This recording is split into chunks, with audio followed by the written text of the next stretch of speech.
Tammy Riecke, and I am the owner, the manager, the janitor, the salesperson.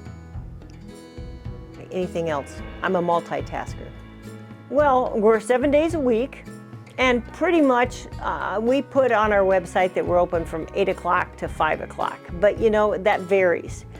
I'm a morning person, so I'm down here a lot of times at 6:30. And so if somebody wants to go out for breakfast and come down, you know, I'm here. They can make appointments, because if they're working and they're in Kalispell or Whitefish and they want to come, hey, I'm fine, I work around it. I like to interact with people, so if I don't get any people, I get lonely down here. I don't care if they don't come by, but come in and say hi.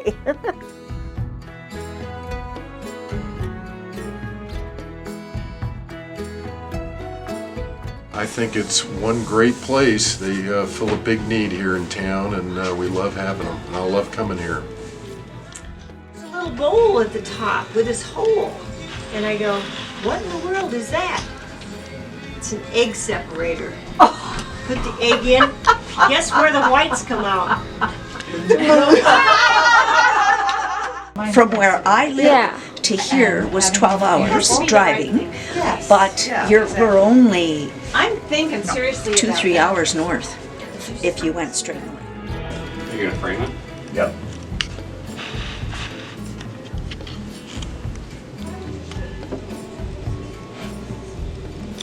There you go. Recipes. Yeah. Thank you so very much. Thank you. It was fun, girls. The shop was amazing. Thank you. All right. Bye-bye.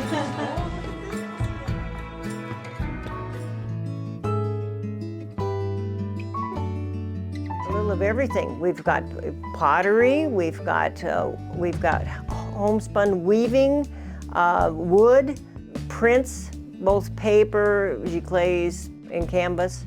We have got artists that are all over the state, we got a couple, 3 artists for out of state, but they do subjects that are of this area, capturing this area. And so it's just nice to be able to have all the variety that would interest people, because we want to keep the artist working and creating. They got to have creative juices. We started handling books 2 or 3 years ago.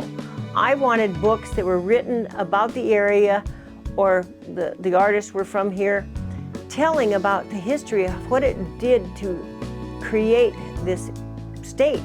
We have a frame shop, so we have framing that we can frame up some of the artist stuff if they bring it in, or like we have these matted images here that we try to have them in a 8x10 size. So if somebody buys a frame at a flea market or someplace, they can just pop it in themselves, or we can frame it for them.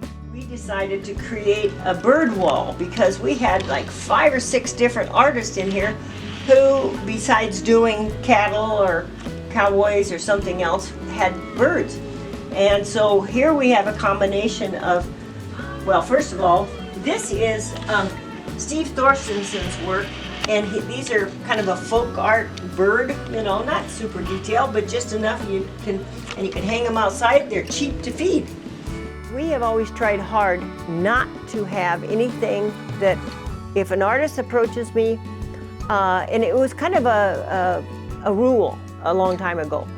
We try not to, the galleries, try not to handle work that is someplace else in town, because you don't want them to go around and seeing the same thing. There's too many artists out there to show. I mean, even after COVID, you have so many different people coming to the town, and maybe they're not shopping for artwork. so it stays kind of homey, and and the people that patronize us every year, they like it because it's comfortable. So to keep people motivated and give them a place to keep doing their art, I think that's good. Then they don't get old. They get paid when things sell, so we're always writing checks every month, and we like to take on work all year long. I always look at work, some new things.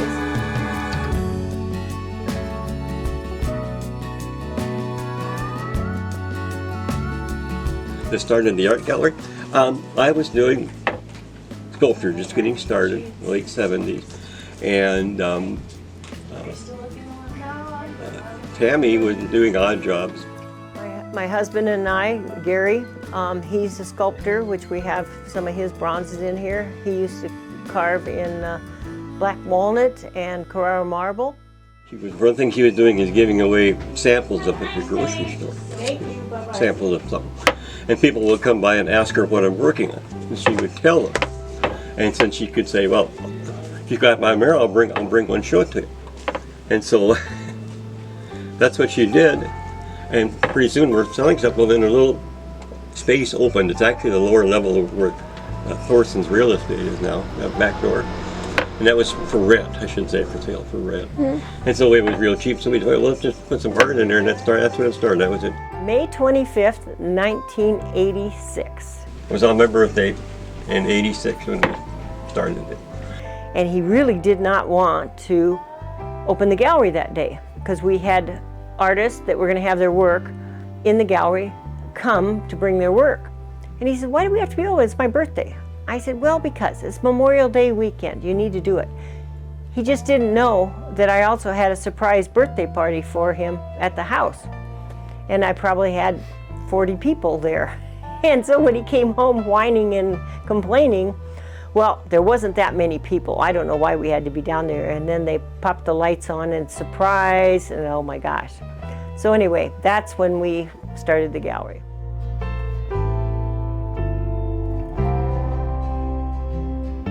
Tammy and I, luckily, we both have skills that the other one doesn't have that are needed to do this. My field is mathematics, computers, so on, and she has struggles working with them. So I created the software that keeps all our records and keeps the computer running, designed the website and stuff like that. She handles the everyday to-day stuff. She decides what's going to be sold in here because she's much better at it than I am. And she's very good at working with people and making them feel comfortable and learning what they're looking for and helping them make choices. So, see, this is our coffee room.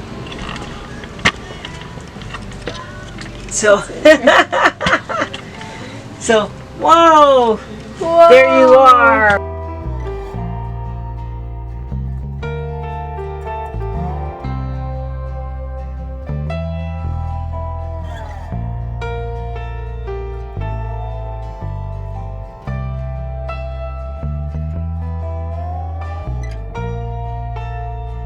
How long did it take for the chipmunk to get out?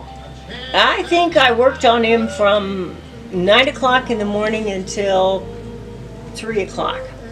I mean, no, I'm not kidding. He was in here and people come in and he would go up and sit on a piece of pottery. He can climb these walls.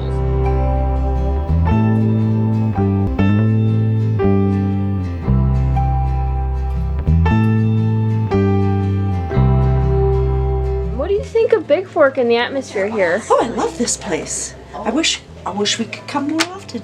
Maybe we will.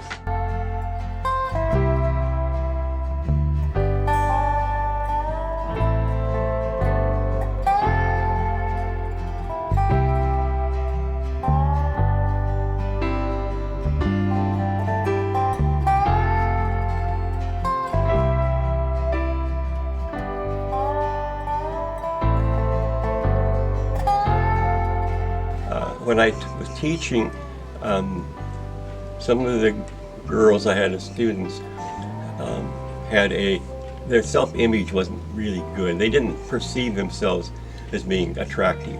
So, and sometimes it would surprise me how they talked about that. And so back in, I think it was about 80 or 81, there was a art gallery here in Bigfork called the Sea Star, and the owner invited all the area artists to do a piece of work for a show that would take place in February. Well, there's nobody here in February, so it's a show for the local. But he asked each artist to do something other than what they were known for, something different. You know. And so I decided to do the human figure first time and try to capture that innocence and concern and how they perceived themselves and questioned it for themselves. And it turned out people see it.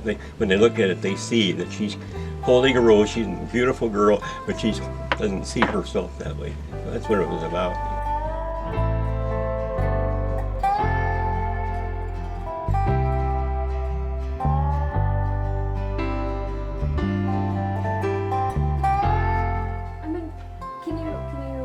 Expand on what oh my gosh, so sorry. I didn't find those all day.